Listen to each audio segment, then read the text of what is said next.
I hope and wish to God you all will be fine. I'm Digvijay Singh. I will teach you maths of class the 7th. A new topic, comparing quantities. Comparing quantities में बहुत सारे topics हैं. इसमें आपको सबसे पहले ये पढ़ना है ratio and proportion. You have to focus at this topic, ratio and proportion. That is the very best topic. You have to use this topic in your next classes, just like this. When you find the competitions of any kind, सब got competitions, कोई competitions आप देंगे तो उसमें ऐसे questions आते हैं, percentage के आते हैं, रेशियो प्रोपोर्शंस के आते हैं, सिंपल इंटरेस्ट, कंपाउंड इंटरेस्ट, सारी चीज़ें आती हैं. तो रेशियो एंड प्रोपोर्शन में सबसे पहले लोग चर्चा करेंगे व्हाट इज रेशियो. रेशियो क्या होता है? ध्यान दो बेटा, जब हम दो क्वांटिटी की कंपेयरिंग करते हैं, पहली बात जो दोनों क्वांटिटी होगी वो सेम काइंड की होगी, सेम काइंड की होगी. सेम काइंड का मतलब कंपेयरिंग अगर हम कर रहे हैं तो कंपेयरिंग करने का मतलब ये है कि if you compare an things to another things then both are in same kind. In same kind का मतलब क्या है? किसी स्कूल की कंपेयरिंग हम स्कूल से करेंगे, फैक्ट्री से नहीं करेंगे. किसी बुक की कंपेयरिंग हम बुक से करेंगे, बाइक से नहीं करेंगे. किसी फर्नीचर की कंपेयरिंग फर्नीचर से करेंगे, मकान से नहीं करेंगे. बर्तन यानी बाल्टी की कंपेयरिंग बाल्टी से करेंगे. पेन की कंपेयरिंग पेन से करेंगे. तो these are the same kind. अब जैसे मान लीजिए कि एक पर्सन ए है और एक पर्सन बी है. इसकी एज है 20 ईयर्स, इसकी एज है 15 ईयर्स. तो कंपेयरिंग इस तरह की भी हो सकती है कि A is 5 years greater than B या B is 5 years less than. तो ये रेशियो नहीं बनेगा. अगर जो एडिंग और सब्ट्रैक्टिंग में कंपेयरिंग होती है वो रेशियो नहीं बनता है.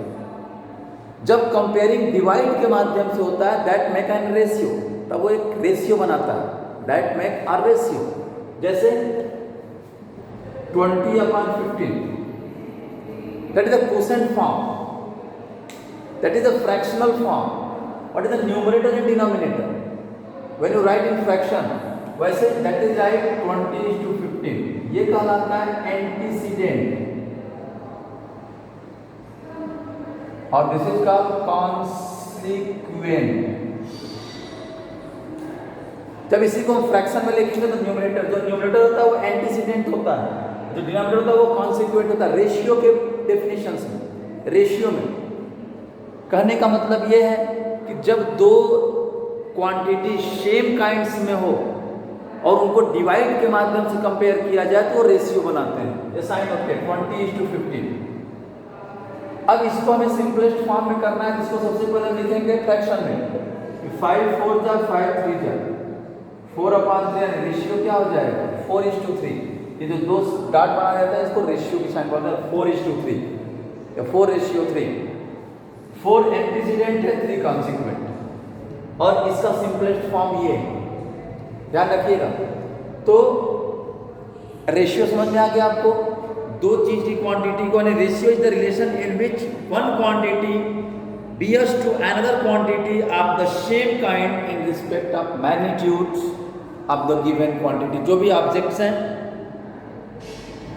जो इनका कंपैरिजन होगा वो क्वोशेंट के माध्यम से, डिवीजन के माध्यम से होगा, तो एक रेशियो बनाएंगे. क्या बनाएंगे? रेशियो बनाएंगे. रेशियो में जो फर्स्ट पार्ट होता है वो एंटीसीडेंट कहलाता है, सेकेंड पार्ट होता है वो कॉन्सिक्वेंट कहलाता है. अब एक्विवेलेंट रेशियो की बात करते हैं. जैसे जो 4:3 था इज इक्वल टू 20:15. ये एक्विवेलेंट रेशियो हो गया.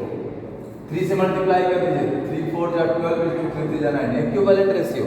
जैसे फ्रैक्शन में एक्विवेलेंट फ्रैक्शन निकालते थे उसी तरीके से इसको एक्विवेलेंट रेशियो निकालते. सारी चीजें अपनी जगह पे है. समझने की बात है, बुक्स में भी दिया होगा, आप अच्छे से पढ़ सकते हैं. अब बेटा सिंपलेस्ट फॉर्म करना है. कैसे? मान लीजिए 25:15 है, इसको हम लिखेंगे 25/15. 25 is called antecedent, 15 is called consequent. 5 5 जा 5 3 जा 5:3. इसका सिंपलेस्ट फॉर्म हो गया. जैसे हम फ्रैक्शन को सिंपलेस्ट फॉर्म में लिखते हैं तो उसी तरीके से रेशियो को पहले फ्रैक्शन में लिखेंगे. जो एंटीसीडेंट होगा वो न्यूमरेटर हो जाएगा, जो कॉन्सिक्वेंट होगा वो डिनोमिनेटर हो जाएगा, फिर उसका सिंपलेस्ट फॉर्म लिखेंगे.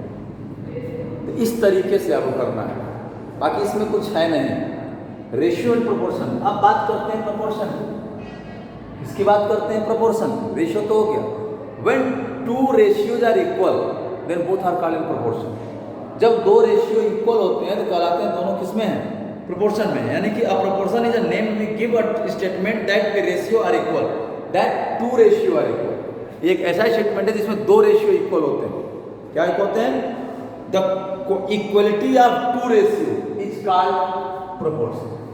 The equality of two ratio is called proportion. दो रेशियो की जो इक्वलिटी होती है, जैसे 2:3 = 10:15, 2:3 = 10:15। अब ये इक्वल रेशियो है, एक्विवेलेंट रेशियो है, लेकिन बोथ आर इन प्रोपोर्शन। अब देखो बेटा, एक तरीका भी होता है, जैसे हम चेक करते हैं रेशियो। अगर 4 नंबर दिए हों, जैसे मान लीजिए 2, 3, 10, 15, 4 नंबर दिए हों, आपको चेक करना हो कि ये प्रोपोर्शन में है कि नहीं। तो प्रोडक्ट ऑफ एक्सट्रीम,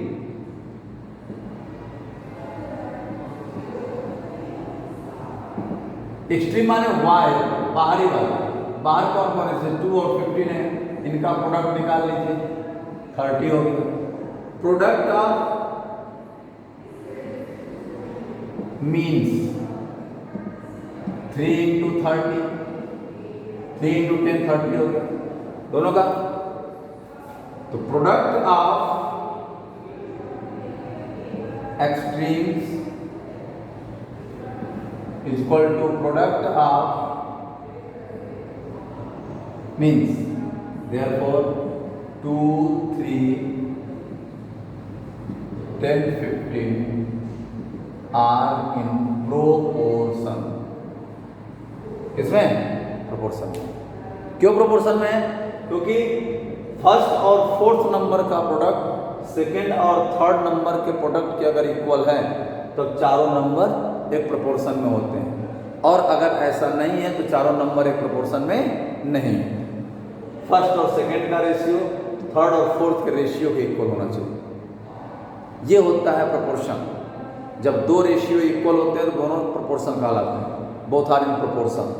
तो कहने का मतलब ये है कि अगर 4 नंबर दिए हों और आपको चेक करना हो कि चारों नंबर प्रोपोर्शन में है कि नहीं, तो आप बता सकते हैं फर्स्ट और फोर्थ का प्रोडक्ट सेकेंड और थर्ड में। तो फर्स्ट और फोर्थ होगा उसको एक्सट्रीम्स कहेंगे, सेकेंड और थर्ड होगा उसको मीन्स कहेंगे। तो फर्स्ट और फोर्थ का प्रोडक्ट सेकेंड और थर्ड के प्रोडक्ट के अगर इक्वल है तो दोनों चारों नंबर क्या करेंगे? The all the 4 numbers are in proportion. This is the way to know that. This is the way to know that the given numbers are in proportion or not. Now, next में देखते हैं बेटा, जैसे examples में देख सकते हैं, आप समझ सकते हैं। A:B = C:D है, या प्रोपोर्शन की साइन ये होती है। तो A × D = B × C। Product of extremes is equal to product of means. Product of extremes is equal to, ये तो मैं बता चुका। अब इसके बाद आपको जानना है क्या? Mean proportion, continued proportion, mean proportion, जो भी है, मीन प्रोपोर्शनल या जियोमेट्रिक मीन, मीन प्रोपोर्शनल या जियोमेट्रिक मीन। मान लीजिए ADC 3 नंबर दिया, या ABC 3 नंबर दिया, इसका मीन प्रोपोर्शनल फाइंड करना है। तो क्या करेंगे? इसको कहेंगे कंटिन्यूड प्रोपोर्शनल। क्या कहेंगे बेटा? कि can say them in continued proportion. इसको क्या कर सकते हैं? कंटिन्यूड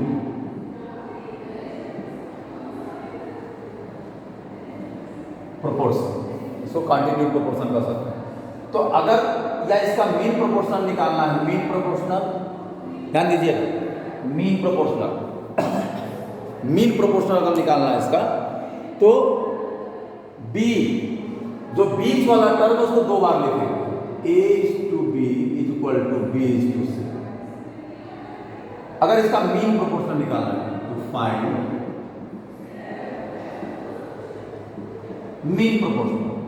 ये बेटा a upon B equal to B upon C या B square equal to A C या b equal to under root A C, ये मीन प्रोपोर्शनल होगा। अगर दो नंबर दिए हैं उसका मीन प्रोपोर्शनल निकालना है, अगर a b c तीन नंबर दिए हैं इसका मीन प्रोपोर्शनल निकालना है तो b equal to under root A C करके निकाल सकते हैं। जो बीच वाला है उसको दो बार लिखेंगे बस, वही सेकंड वही थर्ड होगा। ध्यान रखिएगा, जो बीच वाला है वही सेकंड और वही थर्ड होगा।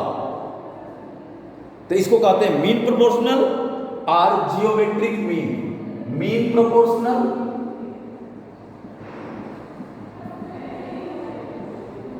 और जियोमेट्रिक मीन। मीन प्रोपोर्शनल या जियोमेट्रिक मीन बोलते हैं इसको। इस तरीके से आपको लगाना है, ठीक है। तो इस पर जैसे हमारे क्वेश्चंस को ले लेते हैं हम, बिना क्वेश्चंस के बिना एग्जांपल के आप समझ नहीं पाएंगे। अब कभी कभी थर्ड प्रोपोर्शनल पूछता है, ध्यान दीजिए एक चीज और, ये यही चीज थर्ड प्रोपोर्शनल में भी होता है। अगर मान लीजिए दो नंबर दिया हो, जैसे मान लीजिए 4 और 5 दिया हो और थर्ड प्रोपोर्शनल पूछ रहा हो, इसमें भी क्या करते हैं, let the third proportional be x, third proportional को x मान लेते हैं। तो क्या हो जाएगा बेटा 4:5 इज प्रोपोर्शनल टू 5:x। जो लास्ट में रहेगा नहीं दूसरा नंबर है उसको दो बार लिखेंगे, 4/5 इक्वल टू 5/x या 4x इक्वल 25। x की वैल्यू क्या हो जाएगा 25/4। इस तरीके से निकालते हैं। यानी अगर कोई दो नंबर है ए दिया है, थर्ड प्रोपोर्शनल मानना है, थर्ड प्रोपोर्शनल को x मान लेते हैं, तो a/b इक्वल टू b/x। अब इसको आप ऐसे लिख सकते हैं a/b इक्वल टू b/x या b square equal to ax। b square equal to या x इक्वल टू हो जाएगा b स्क्वायर अपान a। ऐसे भी हो सकता है x इक्वल टू क्या हो जाएगा b स्क्वायर अपान a। तो कहने का मतलब ये है बेटा कि सारी चीज़ें अपने आप में समझनी है, खुद से आप चाहे तो समझ सकते हैं। अब इसमें एग्जाम्पल जैसे मान लीजिए दो नंबर है 8 और 12, मैंने लिया 8 और 12 नंबर, इसका थर्ड प्रोपोर्शनल फाइंड करना है। 8 और 12 का थर्ड प्रोपोर्शनल फाइंड करना है, तो क्या हो जाएगा 8:12 इक्वल टू 12:x या प्रोपोर्शनल टू 12। जो 12 दूसरा नंबर है उसको दो बार लिखेंगे, तो क्या हो जाएगा बेटा 8/12 इक्वल टू 12/x। अब देखिए तो 8 into x is equal to 12 into 12 या x इज इक्वल टू 12 का स्क्वायर अपान a। देखिए x is equal to b square upon a है, यहाँ a और ये a और b डायरेक्ट इसको भी कर सकते हैं 144/8। 8 1 जा 8 जा x की वैल्यू 18 लीजिए, ये आंसर हो गया। तो इस तरीके से बेटा आपको करना है, कुछ है नहीं इसमें, सारी चीज़ें अपने आप में सही हैं, बस ये है कि थोड़ा सा समझना है एग्जाम्पल के माध्यम से। और यही मीन प्रोपोर्शनल अगर फाइंड करना हो, 8 12 और 18 दिया हो, 8 12 और 18 दिया हो, इसका मीन प्रोपोर्शनल फाइंड करना हो, तो भी आगे जियोमेट्रिक मीन फाइंड करना हो तो जो हमने बताया था b equal to under root A C. इस तरह इसको 12 को दो बार लिख लेंगे, ठीक है ना। तो सारी चीजें अपने आप में हैं सिस्टमेटिक, अगर आप उसको पढ़ना चाहेंगे तो कर लेंगे। फिर मिलते हैं नेक्स्ट वीडियो में। वीडियो को लाइक शेयर सब्सक्राइब करना बिल्कुल मत भूलिएगा, और उससे भी ज़्यादा जरूरी चीज़ पढ़ाई करते रहिएगा, इसको अच्छे से समझिएगा, ठीक है। और रेशियो प्रोपोर्शन क्या होता है बहुत अच्छे से मैंने बता दिया आपको, इसको समझ लीजिएगा। और ज्योमेट्रिक मीन और कॉन्टिन्यूटी प्रोपोर्शन जो भी चीज़ मैंने बताया इस पर मैं क्वेश्चन सॉल्व कराऊंगा, तो आप सारी चीज़ क्लियर कर लीजिएगा। मिलते हैं नेक्स्ट वीडियो में। Okay, thank you.